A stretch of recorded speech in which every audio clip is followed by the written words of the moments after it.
heat energy, flux of the heat passing through the unit cross sectional area is proportional to curly u by curly x. એટલે આપ જોઈ શકો છો કે લાસ્ટમાં જે ઇક્વેશન આપ્યું છે અહીંયા એ આઈ મીન જે હીટ જે છે એ કર્લી યુ બાય કર્લી એક્સના પ્રપોઝનાલિટીમાં છે અને અહીંયા પ્રપોઝનાલિટી કોન્સ્ટન્ટ જે છે એ કે છે કે ઇન્ટુ બ્રેકેટ એક્સ, એને આપણે થર્મલ કન્ડક્ટિવિટી મટીરિયલની આપણે કહીશું.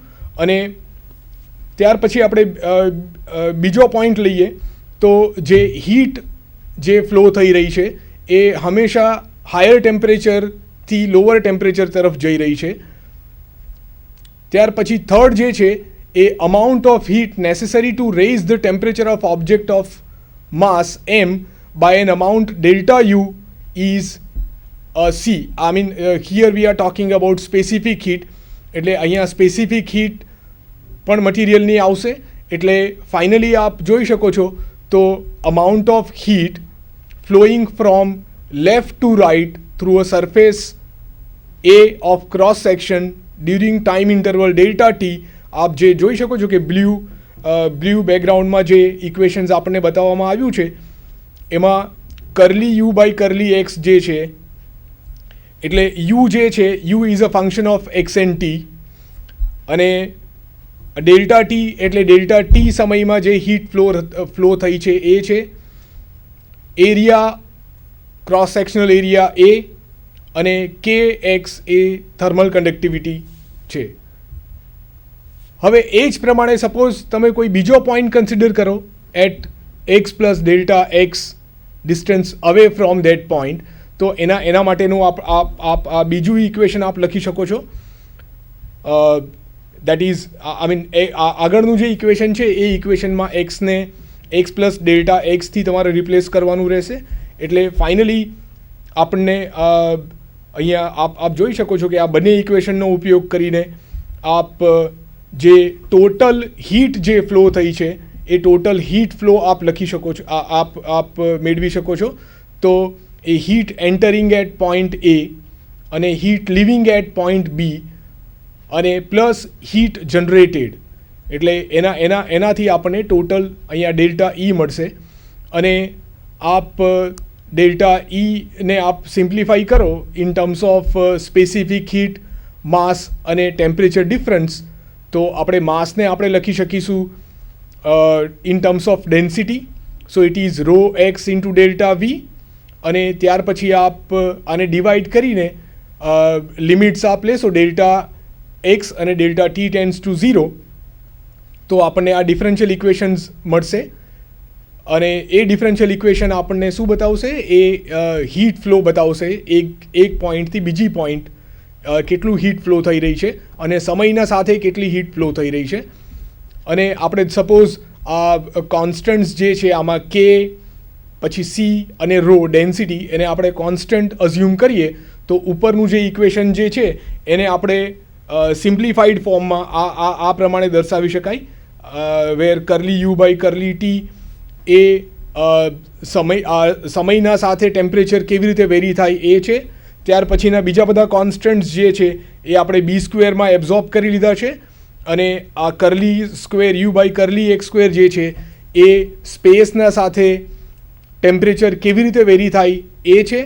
અને ત્યાર પછીની જે ટર્મ છે એ જે પી એક્સ ટી છે એ ફંક્શન છે જે સ્પેસ અને ટાઈમ બંને ઉપર આધારિત છે. એટલે હવે આપણે આ ઇક્વેશન સોલ્વ કરવા માટે, એટલે આપણને જે આ પ્રીવિયસ સ્લાઇડમાં આપણે જે જોયું એ આ ડિફરન્શિયલ ઇક્વેશન આપણને મળ્યું. હવે આ ડિફરન્શિયલ ઇક્વેશનને તમે સોલ્વ કરો એમાં તમારે બાઉન્ડ્રી કન્ડિશન્સ અને ઇનિશિયલ કન્ડિશન્સ એમાં યુઝ કરવી પડે. એટલે આપણે ઇનિશિયલ કન્ડિશન્સ આપણે લઈએ તો આપણા મોડેલમાં આ ઇનિશિયલ કન્ડિશન્સ આપણે લઈએ તો આપણે યુનિફોર્મ રોડ આપણે અહીંયા લીધું હતું, એમાં કોઈ જાતનો ઇન્ટરનલ સોર્સ આમાં હતો નહીં. એટલે આપણું જે ઇક્વેશન છે એ હોમોજીનિયસ ડિફરન્શિયલ ઇક્વેશન્સ છે. એટલે એમાં જે આપણે પી એક્સ ટી હશે એ 0 હશે. ઓકે, અને ત્યાર પછી આ બાઉન્ડ્રી ઇક્વેશન એટલે જે ઇક્વેશન આપણે જે લખ્યું એ ઇક્વેશનને આપણે સોર્સ ટર્મ 0 કન્સિડર કરીએ તો ત્યાર પછી એને આ રીતે દર્શાવી શકાય. So there is no source term. અને જે બારની આપણે વાત કરી છે તો બારની લંબાઈ L છે, એટલે આપણું x જે છે it is bound between 0 and L, અને of course t is greater than 0. તો ત્યાર પછી આપ u જે છે these are the boundary conditions that at the end of the bar, એટલે જ્યારે x 0 હોય અને x L હોય ત્યાં આગળ ટેમ્પરેચર 0 છે, અને u at t equal to 0 the temperature is a function of only x, so we can write down fx. અને ત્યાર પછી આપ હવે જોઈ શકો છો કે આ જે ફંક્શન છે ટેમ્પરેચર જે છે it is a function of x and T, પણ હવે આપણે એટલે એમાં સ્પેસ પાર્ટ પણ છે અને ટાઈમ પાર્ટ પણ છે, એટલે હવે આપણે એને બે વિધેયમાં આપણે લખી શકાય. સ્પેસ અને ટાઈમ પાર્ટ આપણે સેપરેટ આઉટ કરી શકાય. એટલે suppose if you can write down if you can decompose temperature into space part અને ટાઈમ પાર્ટ, તો જે પ્રીવિયસ સ્લાઇડમાં જે આપણે ઇક્વેશન આપણે જોયું આ ઇક્વેશન એને તમે ફરીથી ફર્ધર એને ડીકમ્પોઝ કરી શકો તો આપણને બે ઇક્વેશન્સ મળશે. એટલે આપ જોઈ શકો છો કે ફર્સ્ટ જે ઇક્વેશન છે એ પાર્શિયલ ડિફરન્શિયલ ઇક્વેશન છે, જે આપણે અહીંયા આગળ આપણે આ જોયું. આ ફર્સ્ટ ઇક્વેશન આમાં જે છે it is called partial differential equation. અને હવે પાર્શિયલ ડિફરન્શિયલ ઇક્વેશનને આપણે કેવી રીતે સોલ્વ કરી રહ્યા છે, એને આપણે ઓર્ડિનરી ડિફરન્શિયલ ઇક્વેશન્સમાં એને ડીકમ્પોઝ કરી રહ્યા છે. એટલે હવે આપણને બે સેપરેટ ઇક્વેશન મળશે કે એક ઇક્વેશનમાં એકલો ટાઈમ પાર્ટ છે અને બીજા ઇક્વેશનમાં એકલો સ્પેસ પાર્ટ છે. એટલે આપ લાસ્ટમાં આપ જોઈ શકો છો અહીંયા કે આ જે ઇક્વેશન છે એમાં એકલો ટાઈમ પાર્ટ છે અને ત્યાર પછીના ઇક્વેશનમાં એકલો સ્પેસ પાર્ટ છે.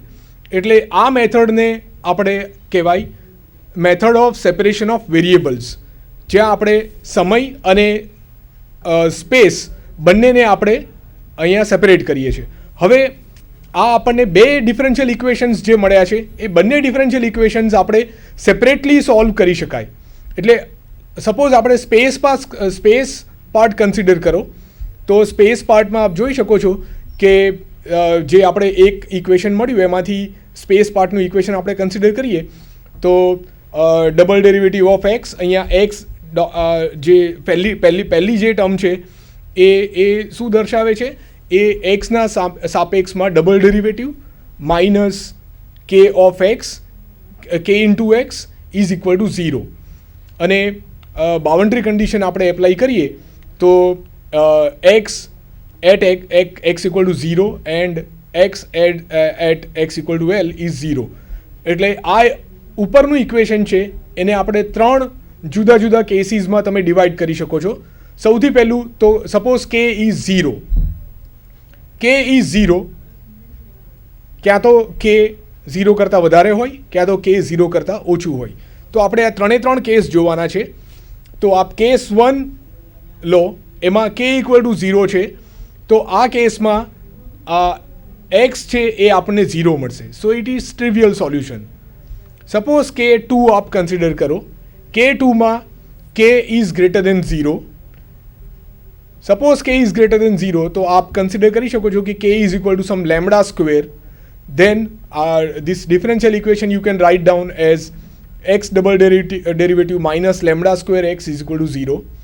અને આનું ફંડામેન્ટલ સોલ્યુશન આપ જોઈ શકો છો કે અહીંયા ફંડામેન્ટલ સોલ્યુશન આપણને આપ્યું છે e to the power lambda x અને e to the power minus lambda x. અને જનરલ સોલ્યુશન આપણે આ બેનું લિનિયર કોમ્બિનેશન આપ લખી શકો છો. તો એનું જનરલ સોલ્યુશન આપ જુઓ છો કે this is general solution in second case. હવે આ જે જનરલ સોલ્યુશન છે એના ઉપર આપણે બાઉન્ડ્રી કન્ડિશન્સ એપ્લાય કરીશું. તો બાઉન્ડ્રી કન્ડિશન કઈ છે તો આપ જોઈ શકો છો કે ફર્સ્ટ જે છે એ પહેલી બાઉન્ડ્રી કન્ડિશન આ છે કે જ્યારે x ઇક્વલ ટુ 0 થાય છે ત્યારે વિધેય x છે એ 0 છે. એટલે આપણે એ કન્ડિશન એપ્લાય કરીશું તો આપ જોશો કે આ જે ઇક્વેશન છે એમાં આપણને c1 plus c2 equal to 0 મળશે. અને એટ એક્સ ઇક્વલ ટુ 0 પણ આપ લેશો તો આપણને એક આ ઇક્વેશન મળશે અને આના ઉપરથી આપ સોલ્યુશન કાઢશો તો આપણને મળશે કે C1 પણ 0 મળશે અને C2 પણ 0 મળશે. So again we will get a trivial solution that is x is equal to 0. હવે આપણે થર્ડ કેસ કન્સિડર કરી રહ્યા છે કે જ્યાં k is less than 0. Suppose k less than 0 હોય ત્યારે આપણે સપોઝ આપણે k કન્સિડર કરીએ k is equal to -λ², where lambda is greater than 0. તો ત્યાર પછી જે ડિફરન્શિયલ ઇક્વેશન છે આપ જોઈ શકો છો કે એને આપણે સેકન્ડ લાઇનમાં જે દર્શાવ્યું છે એ પ્રમાણે લખી શકાય છે અને આનું આપ જનરલ સોલ્યુશન જે આવશે એ C1 e to the power -λx plus C2 e to the power -λx. અહીંયા i જે છે એ ઇમેજનરી પાર્ટ છે અને આ ફંક્શન જે છે એને આપણે કોસ અને સાઇન ટર્મમાં પણ લખી શકો છો. અને ત્યાર પછી again applying boundary conditions you can find out C1 and C2, right. So C1 અને C2 આપ જોઈ શકો છો કે બાઉન્ડ્રી કન્ડિશન્સ એપ્લાય કર્યા પછી આપણને જનરલ સોલ્યુશન એટલે ફર્સ્ટ બાઉન્ડ્રી કન્ડિશન એપ્લાય કરશો તો આપણને મળશે કે C1 ઇઝ 0 અને સેકન્ડ બાઉન્ડ્રી કન્ડિશન આપ એપ્લાય કરશો તો તમને મળશે કે C2ની સ્પેસિફિક વેલ્યુઝ ખાલી પોસિબલ છે. એટલે એ આપ અહીંયા જુઓ છો તો ફાઇનલ સોલ્યુશન આપણને મળશે કે xn is an sin n pi l into x. સો આ શું થયું, આ જે સ્પેસ પાર્ટ જે હતું એનું સોલ્યુશન આપણને મળ્યું. એ જ પ્રમાણે આપ ટાઈમ પાર્ટનું પણ સોલ્યુશન મેળવી શકો છો. ત્યારબાદ આપણે આ સેપરેશન ઓફ વેરિયેબલ જે મેથડ છે એને આપણે પાર્શિયલ ડિફરન્શિયલ ઇક્વેશન્સ ઉપર પણ એપ્લાય કરીશું. તો આપણે અહીંયા આ સ્ટડી માટે સૌથી પહેલાં આપણે વેવ ઇક્વેશન વેવ ઇક્વેશન આપણે કન્સિડર કરીશું. તો આપના સમક્ષમાં જે આ પહેલું જે આપ્યું છે it is partial differential equation અને f બરાબર k² હોય તો એને વેવ ઇક્વેશન કહેવામાં આવે છે.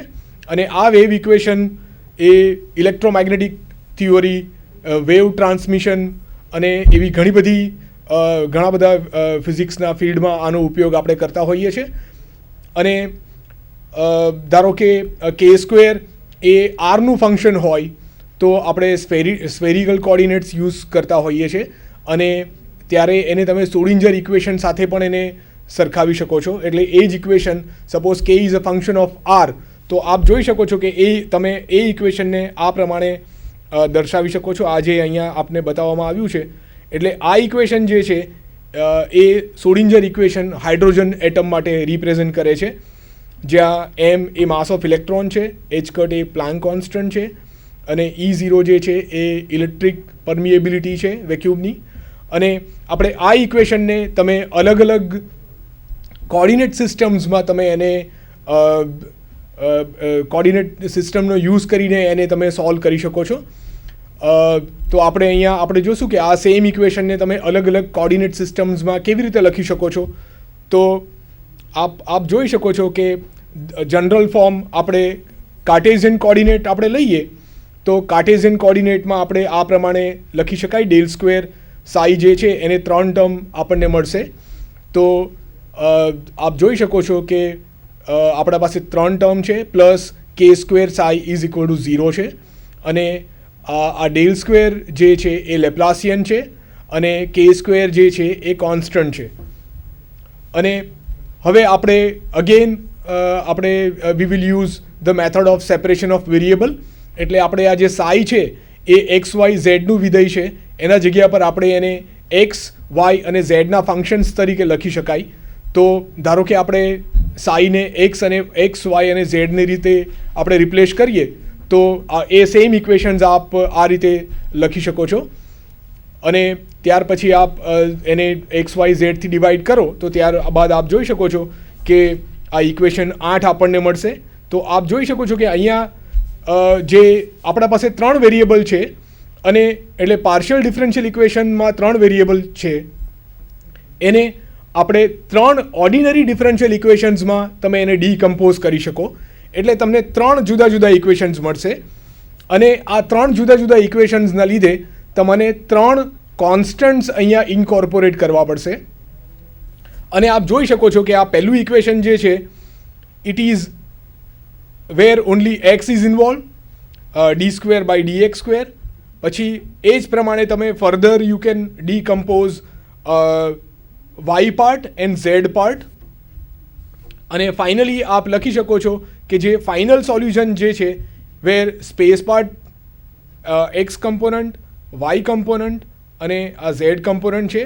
અને ફાઇનલી તમે સાઈ લખી શકો છો linear combination of psi l, m અને એમ, વેર એલ, એમ અને એમ એ તમે એનું આ ત્રણે આપ લખી શકો કે A² is equal two n² plus m² plus n². એ પ્રમાણે આપ અહીંયા લખી શકો છો. અને આ જે કોઇફિશિયન્ટ્સ જે છે આ લાસ્ટ ઇક્વેશનમાં જે કોઇફિશિયન્ટ્સ જે છે એ એલ, એમ, એન એ તમે બાઉન્ડ્રી કન્ડિશન્સ અપ્લાય કરીને આપ એને સોલ્વ કરી શકો છો. એટલે આપ જોઈ શકો છો આ લેપ્લાશિયન ઇક્વેશન અગેન આ સોર્સ ટર્મ 0 છે એને એક્સ વાય ઝેડમાં આપ આને ડિફરન્શિએટ કરી શકો છો. અહીંયા બાઉન્ડ્રી કન્ડિશન્સ આપણે આપી છે તો આ આપણને સોલ્યુશન મળશે. ત્યાર પછી આપ સિલિન્ડ્રિકલ કોર્ડિનેટ સિસ્ટમમાં આપણે વેવ ઇક્વેશનને લખવું હોય તો આ પ્રમાણે આપ જુઓ છો સિલિન્ડ્રિકલ કોર્ડિનેટ સિસ્ટમ્સમાં એને લખી શકો છો. જ્યારે પ્રોબ્લેમના અંદર સિલિન્ડ્રિકલ સિમેટ્રી ઇન્વોલ્વ હોય તો ત્યારે આપણે સિલિન્ડ્રિકલ કોર્ડિનેટ સિસ્ટમ્સ યુઝ કરતા હોઈએ છીએ. એમાં જેમ કાર્ટેઝિયન કોર્ડિનેટમાં આપણા પાસે એક્સ, વાય અને ઝેડ હોય છે એ જ પ્રમાણે સિલિન્ડ્રિકલ કોર્ડિનેટ સિસ્ટમ્સમાં આપણા પાસે રો, ફાઈ અને ઝેડ હોય છે. અને આપ જોઈ શકો છો કે ∇² ઓપરેટરને રો, ફાઈ, ઝેડમાં આ દર્શાવવામાં આ પ્રમાણે દર્શાવવામાં આવે છે. ફર્સ્ટ ટર્મ આપ જોઈ શકો છો કે જે અલગ છે કાર્ટેઝિયન કોર્ડિનેટ સિસ્ટમ કરતાં. ત્યાર પછી સાઈને તમે રો, ફાઈ અને ઝેડના વિધેય તરીકે દર્શાવી શકો. અને ત્યાર પછી એને આ ઇક્વેશન્સને you can decompose into 3 ordinary differential equations અને પછી separately you can solve it. Similarly suppose પ્રોબ્લેમના અંદર સ્ફેરિકલ સિમેટ્રી ઇન્વોલ્વ હોય, ધારો કે તમે હાઇડ્રોજન એટમની વાત કરો તો ત્યાં આગળ જે ∇² આપણે સ્ફેરિકલ કોર્ડિનેટ યુઝ કરવું પડે કારણ કે ત્યાં આગળ જે સિમેટ્રી છે એ સ્ફેરિકલ છે. તો એ કેસમાં આપણે સ્ફેરિકલ કોર્ડિનેટ્સ યુઝ કરવાનું હોય છે. અને આપ જોઈ શકો છો કે સ્ફેરિકલ કોર્ડિનેટ સિસ્ટમમાં ∇² આ પ્રમાણે દર્શાવવામાં આવે છે. અને એટલે અહીંયા આગળ આપણા પાસે 3 પાર્ટ છે. એક